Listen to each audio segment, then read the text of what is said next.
Eder. Mech. Pallister. Liliana Resinovic, la salma resta a disposizione degli inquirenti. Niente cremazione e nuova stretta sui diritti del coniuge indagato. Sul caso di Liliana Resinovic emerge un passaggio di enorme rilievo, sia sul piano investigativo, sia su quello giuridico-amministrativo. Il pubblico ministero Ilaria Iozzi, sostituto procuratore della Repubblica presso il Tribunale di Trieste, ha firmato in data 23 marzo 2026 il nulla osta per il seppellimento del cadavere.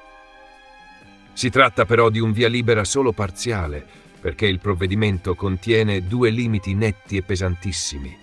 Da un lato il divieto di cremazione, dall'altro il divieto di sottoporre la salma ad attività di studio o di qualunque genere. La motivazione è chiarissima: il corpo deve rimanere a disposizione per eventuali ulteriori esigenze investigative. Nel provvedimento vengono richiamati anche i dati identificativi essenziali. Liliana Resinovic, nata a Trieste il 26 aprile 1958, con stato civile indicato come coniugata. Viene inoltre riportata una dicitura che pesa come un macigno sull'intera vicenda. La causa della morte è indicata come asfissia meccanica esterna. Il luogo della morte è Trieste, mentre la data riportata è il 14 dicembre 2021. È un dettaglio formale solo in apparenza, perché quando in un atto ufficiale compare una qualificazione così precisa della causa di morte, il significato non è burocratico, ma sostanziale. Quel corpo continua a essere un elemento centrale dell'inchiesta. Il nulla osta, indirizzato all'ufficiale dello Stato civile del Comune di Trieste e ai servizi cimiteriali, non chiude quindi affatto il capitolo investigativo. Al contrario, lo congela sotto il profilo materiale. La sepoltura può essere autorizzata, ma la salma non può essere sottratta alla disponibilità dell'autorità giudiziaria attraverso la cremazione, né può essere oggetto di iniziative autonome, perché resta potenzialmente necessaria per sviluppi futuri dell'indagine. In altre parole, si consente la tumulazione, ma senza compromettere la possibilità che il corpo debba ancora parlare. A questo si aggiunge un altro tassello decisivo. Il 9 marzo 2026 è stata approvata la legge No 35, destinata a entrare in vigore l'8 aprile 2026, con modifiche al codice penale e al regolamento di polizia mortuaria in materia di disposizione delle spoglie mortali delle vittime di omicidio. Il cuore della norma è molto netto. Dalla data di iscrizione nel registro degli indagati e fino al passaggio in giudicato di un'eventuale sentenza di assoluzione, al coniuge, alla parte dell'unione civile, al convivente di fatto designato con specifici poteri in caso di morte, così come alla persona legata da relazione affettiva o al parente prossimo nei casi previsti, viene precluso l'esercizio di qualsiasi diritto e facoltà in tema di tumulazione, inumazione o cremazione del cadavere. Tradotto in termini semplici, la nuova disciplina impedisce che chi si trova sotto indagine possa decidere sulla sorte della salma della vittima, fino a quando la propria posizione non sia definitivamente chiarita.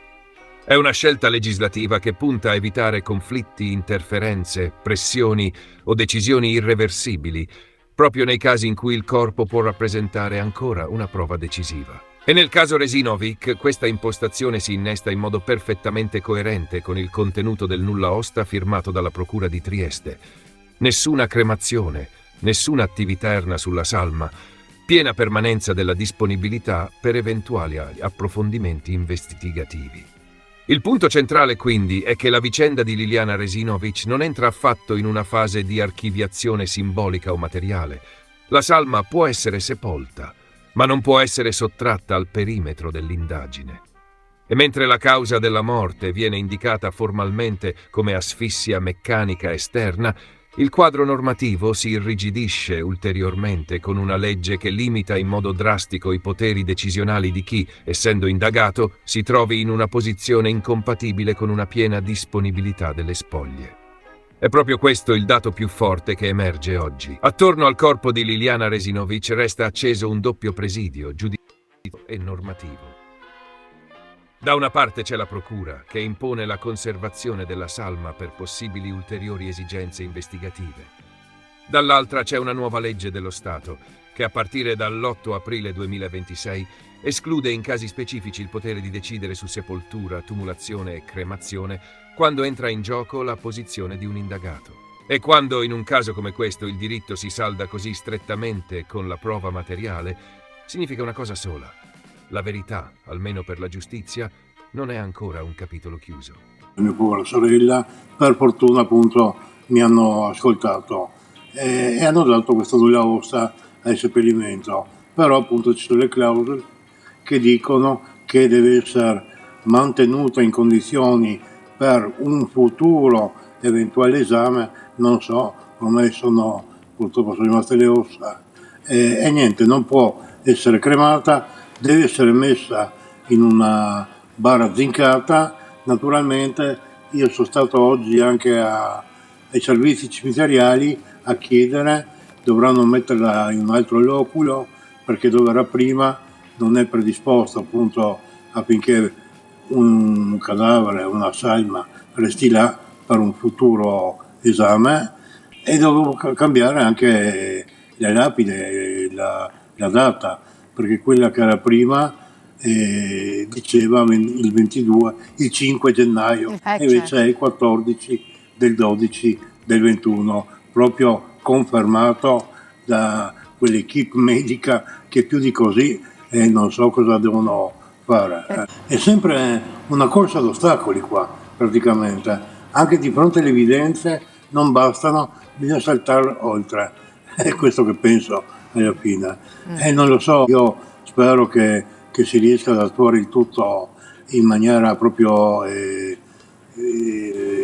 obiettiva e anche con dignità, e che sia giusta anche per chi ha sofferto, dato che tra l'altro il marito non ha mai fatto niente proprio per ritrovare la moglie e neanche per onorarla dopo, anzi lui voleva subito cremarla. Ecco, questo è la realtà. Però Sebastiano, secondo te Liliana dal primo momento aveva chiesto di essere cremata? Questo era il desiderio di Liliana. Comunque io avevo chiesto e comunque aspettavo da parte della procura un nulla osta per poterlo fare. Cambia proprio da giorno in giorno, io non capisco, la sorella non si sarebbe mai uccisa. Ehi, non dimenticare di iscriverti a questo canale.